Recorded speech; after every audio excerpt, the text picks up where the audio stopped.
Halo, Assalamualaikum. Hari ini kita akan belajar tentang peradaban dan ilmu pengetahuan Turki Utsmani.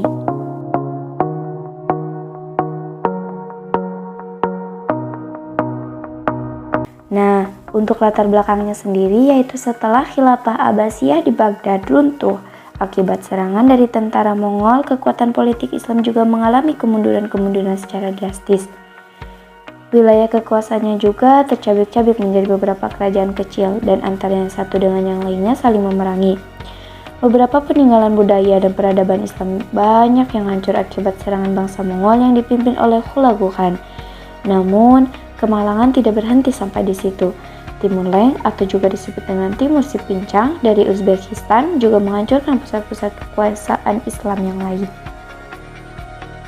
Keadaan politik umat Islam secara keseluruhan baru mengalami kemajuan kembali setelah muncul dan berkembangnya tiga kerajaan besar, yaitu Utsmani di Turki, Mughal di India, dan Safawi di Persia. Kerajaan Utsmani di Turki merupakan kerajaan yang pertama berdiri dan juga yang terbesar dan paling lama bertahan dibanding dua kerajaan lain, yaitu Mughal dan Safawi. Kerajaan Turki Utsmani inilah yang menjadi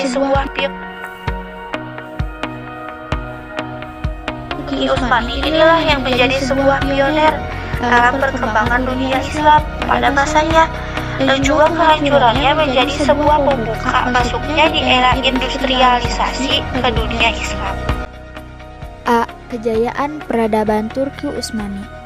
Pada awalnya, kerajaan Turki Utsmani hanya memiliki wilayah yang sangat kecil.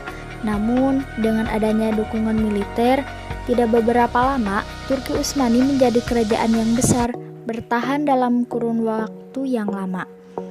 Kemajuan dan perkembangan ekspansi kerajaan Turki Utsmani yang demikian luas dan berlangsung cepat itu diikuti pula oleh kemajuan-kemajuan dalam bidang-bidang kehidupan yang lain. Di antaranya sebagai berikut. Pertama, bidang kemiliteran. Para pemimpin kerajaan Turki Utsmani adalah orang-orang yang kuat, sehingga kerajaan dapat melakukan ekspansi dengan cepat dan luas. Namun, kerajaan Turki Utsmani adalah mencapai masa keemasannya bukan semata-mata karena keunggulan politik para pemimpinnya. Akan tetapi, yang terpenting di antaranya adalah keberanian, keterampilan, ketangguhan, dan kekuatan militernya yang sanggup bertempur kapan saja dan di mana saja. Khan, pemimpin Turki Utsmani yang pertama kali berorganisasi kekuatan militer dengan baik, serta taktik dan strategi tempur yang teratur.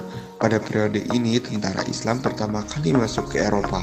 Khan berhasil mereformasi dan membentuk tiga pasukan utama tentara. Pertama, tentara Sipahi atau tentara reguler yang mendapatkan gaji tiap bulannya. Kedua, tentara Hazeb atau tentara irreguler yang digaji pada saat mendapatkan harta rampasan perang. Ma'al al-Ghanimah. Ketiga, tentara Janissary atau Inkisyariyah, tentara yang direkrut pada saat berumur 12 tahun. Kebanyakan adalah anak-anak Kristen yang dibimbing Islam dengan disiplin yang kuat. Pasukan inilah yang dapat mengubah negara Turki Utsmani menjadi mesin perang yang paling kuat dan memberikan dorongan yang amat besar dalam penaklukan negeri non-muslim. Khan juga membenahi angkatan laut karena ia mempunyai peranan yang besar dalam perjalanan ekspansi Turki Utsmani. Pada abad ke-16, angkatan laut Turki Utsmani mencapai puncak kejayaan karena dengan cepat dapat menguasai wilayah yang amat luas baik di Asia, Afrika maupun Eropa. Faktor utama yang mendorong kemajuan di lapang kemiliteran ini adalah tabiat bangsa Turki itu sendiri yang bersifat militer, berdisiplin, dan patuh terhadap peraturan, yang mana tabiat ini merupakan tabiat yang mereka warisi dari nenek moyangnya di Asia Tengah. 2. Bidang pemerintahan. Suksesnya ekspansi Turki Utsmani selain karena ketangguhan tentara juga dibarengi dengan terciptanya jaringan pemerintahan yang teratur. Dalam mengelola wilayah yang luas, para raja-raja Turki Utsmani senantiasa bertindak tegas dalam struktur pemerintahan sultan sebagai penguasa tertinggi. Dibantu oleh Sanad al-Asham, Perdana Menteri yang membawahi sebagai gubernur kepala daerah tinggi sampai di bawah terdapat beberapa orang al-Zanaki atau al-Alawi Bupati. Contohnya ketika Turki Utsmani dipimpin oleh Murad II, beliau adalah seorang penguasa yang soleh dan dicintai rakyatnya. Dia juga seorang yang cerdas, sabar, berjiwa besar dan ahli ketatanegaraan. Bahkan Murad II banyak mendapat pujian dari sejarawan Barat. Selain itu, di masa pemerintahan Sultan Sulaiman II untuk mengatur urusan pemerintahan negara disusun sebuah kitab undang-undang Konun yang diberi nama Mulat Pakko al-Abhur yang menjadi pegangan hukum bagi kerajaan Turki Utsmani. 3. Bidang ilmu pengetahuan. Turki Utsmani merupakan bangsa yang berdarah militer, sehingga lebih banyak memfokuskan kegiatan mereka dalam bidang kemiliteran.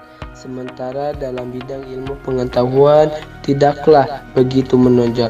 Karena itulah dalam khazanah intelektual Islam kita tidak menemukan ilmuwan terkemuka dari Turki Utsmani. Namun demikian mereka banyak berkifarah dalam pengembangan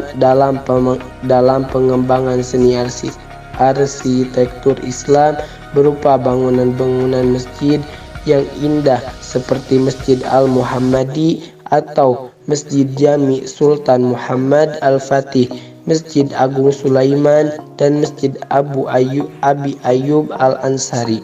Masjid tersebut dihiasi pulau dengan kaligrafi yang indah.